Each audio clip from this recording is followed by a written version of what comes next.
అబ్బో ఇక్కడ కేజీ చీరలు కొంటే అర కేజీ చీరలు ఫ్రీ అంట. మంగళ్య షాపింగ్ మాల్, కేజీల్లో సేల్, టన్నుల్లో ఆనందం.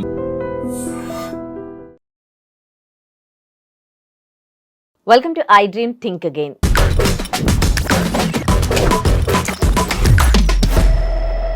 ఇవాల్టి మన ప్రోగ్రాంలో గెస్ట్ విజయ బంగారు గారు, motivational speaker and language trainer. మాట్లాడదాం. నమస్తే అండి, వెల్కమ్ టు అవర్ స్టూడియో. విజయ గారు, మనల్ని ఎదుటి వ్యక్తి గౌరవించాలి అని అంటే మన ప్రవర్తన ఎట్లా ఉండాలి? అంటే గౌరవం అనేది అంటే అడిగితే ఇచ్చేది కాదండి. అంటే ఒక మనిషిని చూడగానే చాలా మర్యాదగా చాలా గౌరవించాలనిపిస్తుంది. అది అంటే ఎదుటి వ్యక్తి మనను గౌరవించాలంటే ఫస్ట్ ఆఫ్ ఆల్ ఎదుటి వాళ్ళ విషయాలలో అనవసరమైన జోక్యం అనేది ఉండకూడదు. సో వాళ్ళ గురించి మనం తెలిసే తెలియకుండా కామెంట్ చేయకూడదు ఫస్ట్ ఆఫ్ ఆల్.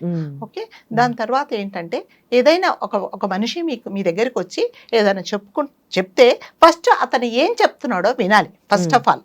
నాకు అన్ని నాకు తెలుసు అది అలా. అంటే కొంతమంది ఏం చేస్తారంటే, ఇప్పుడు సపోజ్ మీరు నా దగ్గరకు వస్తారు, మేడం ఇలా జరిగింది అంటే ఫస్ట్ నేను వినాలి కదా. వింటే మీరు ఏం చేస్తారంటే నాకు కూడా ఒక ఐడియా వస్తుంది, మీ విషయాలు ఏమిటి అనేది నాకు తెలుస్తుంది. కొంతమంది ఏంటంటే చెప్పగానే కొంచెం మొదలు పెట్టగానే వాళ్ళని ఇంకా చెప్పనియరు అనమాట. అప్పుడు ఇంకా అంటే నా మీద మీకు ఏం గౌరవం ఉంటుంది చెప్పండి. అంటే నన్ను మీరు గౌరవించాలి అంటే first of all second person చెప్పేది ఎవరైనా సరే, ఫస్ట్ పర్సన్ సెకండ్ పర్సన్ చెప్పేది ఫస్ట్ ఓపిక్గా వినాలి, అందులో నిజాలు ఏమిటో తెలుసుకోవాలి. దాని తర్వాత నీకు తెలిసితే సలహా ఇవ్వాలి, లేకపోతే బాబు నాకు తెలియదు అంటారు కదా, నువ్వు పెట్టకపోతే పెట్టే ఇల్లు చూపించమంటారు. అంటే మనకు తెలిస్తే మనం చెప్పాలి, తెలియకపోతే బాబు నాకు ఇంతవరకు తెలుసు, అమ్మ నాకు ఇంతవరకే తెలుసు, నీకు కావాలి అంటే ఇదిగో పలానా వాళ్ళు ఉన్నారు, పలానా వాళ్ళ దగ్గరికి అంటే నా మీద మీకు గౌరవం పెరుగుతుంది. నాకేం తెలుసండి నా దగ్గరికి వచ్చావు, నన్ను ఎందుకు అడుగుతున్నావు అంటే మీరేం చేస్తారు? ఎవరో చెప్పారు పలానా మేడం దగ్గరికి వెళ్తే, లేకపోతే ఉదయశ్రీ దగ్గరికి వెళ్తే మీకు ఏదో సలహా ఇస్తారండి, తనకి పలాని వాళ్ళు తెలుసు అని అంటారు. నేను వచ్చి మిమ్మల్ని ఉదయశ్రీ మీకు తెలుసా అంటే నాకేం తెలుసండి, మీకు ఎవరు చెప్పారు నాకు తెలుసు అంటే ఇంకా నేనేమంటాను కదా. నా మీద మీకు ఏమన్నా గౌరవం ఉంటుందా? అవునా చెప్పారండి, వాళ్ళకి అలా అనుకున్నారమ్మా, నాకు తెలియదండి, ఇదిగో పలాని వాళ్ళు నాకు తెలుసు, వాళ్ళ దగ్గరికి వెళ్ళండి, లేకపోతే నాకు తెలియదండి. ఈ లోపల ఏదన్నా కనుక్కొని తెలిస్తే మీకు చెప్తారు. అప్పుడు ఎప్పుడు గౌరవిస్తారా లేదా? ఆబ్వియస్లీ. అందుకని మనం మాట్లాడే పద్ధతిని బట్టి అంటే ఎదుటి వ్యక్తి చెప్పేదాన్ని మనం వినేదాన్ని బట్టి కూడా మనకు గౌరవం ఉండదు. సెకండ్ అంటే మన వేషధారణ. సో మన వేషధారణ అనేది ఒక మనిషి మనను గౌరవించాలి అంటే మనం ఎలా ప్రజెంట్ చేసుకుంటున్నాము అనేది కూడా చాలా ఇంపార్టెంట్. నా బట్టలు, నా కంఫర్ట్, నేను ఇలాగే ఉంటాను అనంటే అంటే ఒక అకేషన్ను బట్టి మనము వెళ్తాం. ఒక పబ్కి వెళ్తారు, ఒక పార్టీకి వెళ్తారు, మీరు వేసుకుంటారు. సరే, మీరు ఏదో వ్రతానికి వెళ్తారు, ఒక పూజకి వెళ్తారు, మీరు వేరేలాగా వెళ్తే మీ మీద ఏం గౌరవం పెరుగుతుంది. So dressing also very important. మనము how we are carrying our self అనేది చాలా ఇంపార్టెంట్ అండి.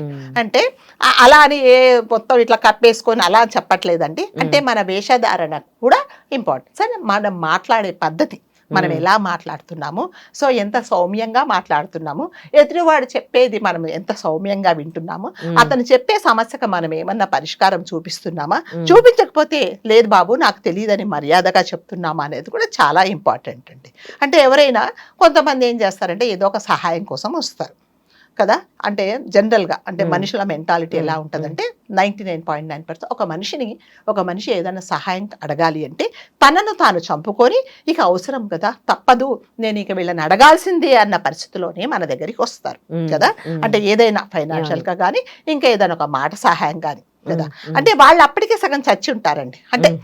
అంటే మామూలుగా అంటే మంచి మనుషులు, మంచి మనస్తత్వం కలగాలి. కొంతమంది అవసరం ఉన్న అవసరం సహాయం అడుగుతారు, డబ్బులు అడుగుతారు. That is different, that is another side of the coin.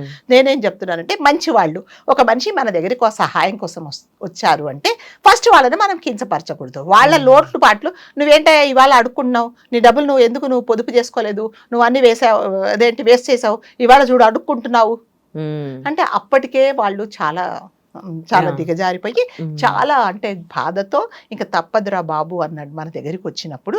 అంటే చెప్పే పద్ధతి కూడా ఉంది. ఎస్, మీరు చెప్పిన పాయింట్ కరెక్టే, కానీ చెప్పే పద్ధతి ఉంటుంది కదా. ఆ చెప్పే చూసావా ఇంత ఇప్పుడు నువ్వు అడగాల్సి వస్తుంది, నువ్వు అడుగుతున్నప్పుడు నాకు తెలుసు నువ్వు ఎంత బాధపడుతూ నన్ను అడుగుతున్నావో, ఇక్కడి నుంచి అన్న కాస్త జాగ్రత్తగా ఉండు, కాస్త పొదుపు చేసుకో, ఓకే, నీ శక్తికి మించి నువ్వు అందరికి సహాయం చేస్తావు, ఇవాళ నువ్వే అడుగుతున్నావు ఉందా? ఎంత రెస్పెక్ట్ పెరుగుతుంది ఎదుటి పర్సన్ పైన కదా? అట్లా మాట్లాడితే. ఎంత మర్యాదగా ఉంటుంది చెప్పండి. అంటే చెప్పేది కూడా ఏదో తను నా దగ్గరికి వచ్చాడు అనేసి ఏమై అసమానం అడుగుతావు, నీకు ఇదే పని పాట లేదా, నువ్వు ఇచ్చేదే ఉండదు, మళ్ళీ అంత చెప్పినా ఇచ్చేది ఉండదు.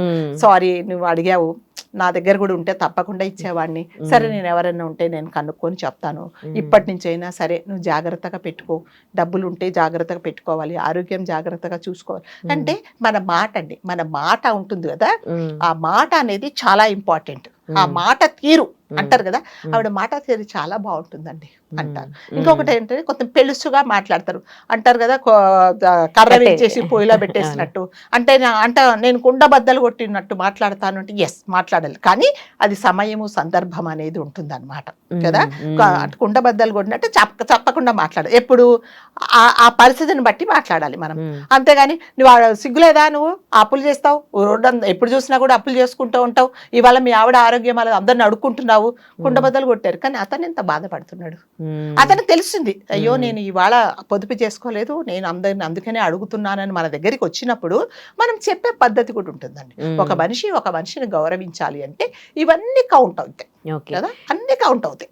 అంతేగాని మన నోటికి వచ్చినట్టు మనం మాట్లాడేసి ఉచిత సలహాలు ఇచ్చేసి వాళ్ళను కించపరిచేసి వాళ్ళను అవమానిస్తే వాళ్ళను అలాంటి వాళ్ళ మీద గౌరవం ఏం పెరగదండి. అప్పుడు నేనేమంటానంటే ఉదయశ్రీ దగ్గరికి వెళ్ళానండి, హెల్ప్ చేయలేదు కానీ నాకు చక్కటి మాటలు చెప్పిందండి, ఈసారి నేను జాగ్రత్తగా ఉండాలి, తనకు చేత కాదు లేకపోతే హెల్ప్ చేసేది నేను చెప్తాను, మీరు నాకు ఇవ్వకపోయినా కదా, అదే ఇలా పిచ్చి పిచ్చిగా మాట్లాడారు అనుకోండి నేనేం గౌరవిస్తాను. సో ఎదుటి మనిషి గౌరవం అనేది ఇచ్చిపుచ్చుకోవటం అనేది మన మాట తీరును బట్టి ఉంటుంది. ఇంకో విషయం ఏంటంటే ఇప్పుడు మనుషులు అట్లా ఉన్నారా, మాట తీరుని వాళ్ళని చూసి వాళ్ళ ప్రవర్తన గౌరవం ఇచ్చే రోజులు ఉన్నాయా ఇప్పుడు? ఎందుకంటే డబ్బు విలువ ఉంటేనే విలువ ఇస్తున్నారు. మీకు డబ్బు ఉందనుకోండి మీతో ఉండే విధానం వేరే ఉంటుంది, నా దగ్గర డబ్బు లేదనుకోండి నన్ను వాళ్ళు ట్రీట్ చేసే విధానం వేరే ఉంటుంది.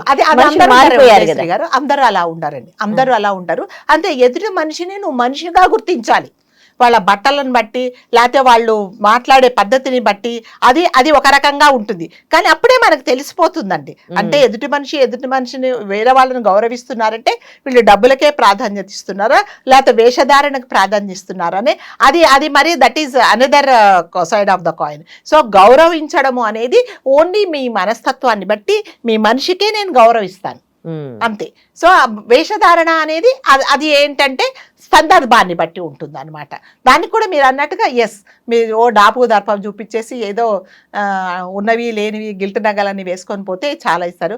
ఒక ఆవిడ దగ్గర ఏం లేకుండా చక్కటి ఒక బంగారం గొలుసు వేసుకోపోతే ఈవిడికి ఏమీ లేదనుకోని కూడా నేను చాలాసార్లు కొంతమంది పెళ్లిళ్ళలో కావాలనండి కొన్ని ఫంక్షన్స్లో పిలిచేసి కావాలని అవమానించిన వాళ్ళని కూడా నేను చూశాను అనమాట. కావాలని అంటే కనీసం భోజనం కూర్చుంటే కూడా ఇక్కడెందుకు నువ్వు వెనక్కి కూర్చో అని కూడా నేను విన్నాను చాలా మటుకు. సో అది చాలా తప్పండి. మనిషికి ఎప్పుడైనా గౌరవం అనేది ఇంపార్టెంట్ కదా. ఇప్పుడు నువ్వు పిలిస్తేనే వాళ్ళు వచ్చారు కదా, నీకు అంత నీ స్థాయికి తగదు అన్నప్పుడు అసలు నువ్వు పిలవకుండానే ఉండాల్సింది. నువ్వు పిలిచినప్పుడు వాళ్ళ స్థాయి ఏంటో తెలుసు, వాళ్ళ ఫైనాన్షియల్ పొజిషన్ ఏంటో తెలుసు, వాళ్ళు ఎలాంటి వాళ్ళో తెలుసు, వాళ్ళని పిలిచి నువ్వు అవమానించడం అనేది చాలా తప్పు. ఈ మధ్య నేను కూడా 2-3 చాలా కొన్ని ఫంక్షన్స్ లో చూశానండి. పాపం భోజనం చేస్తూ ఉంటూ కూడా లేపేసి ఇప్పుడు కాదు ఇక్కడ అందరు వేరే వాళ్ళ లైన్ ఇక్కడ కాదు నువ్వు వెనక్కి కూర్చోపో అని కూడా నేను చూశాను. పాపం కళ్ళనీళ్ళు పెట్టుకొని వెళ్ళిపోయారనమాట. అది చాలా తప్పండి. అంటే పిలిచి మనం అవమానించడం అనేది చాలా తప్పు. అలా ఎప్పుడు కూడా చేయకూడదు మనం అసలు. రైట్, చాలా మంచి విషయాలు తెలియజేశారు. థ్యాంక్ యూ అండి.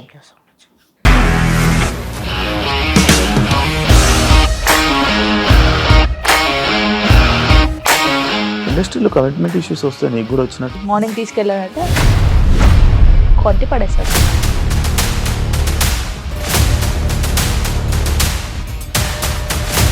ఒక్కళ్ళు కూడా చూడలేదు ఈ సినిమా అని చెప్పడానికి కూడా చాలా ధైర్యం కావాలి. అది నిజం కదా, దాంట్లో ధైర్యం ఏంటి? ఇది నెక్స్ట్ డే ప్లేట్ మార్చేస్తే తప్పు కదా. As of now we are comfortable this అని నేను అనుకుంటున్నాను. రష్మిక గారిది మీది ఒకే ఊరంట కదా.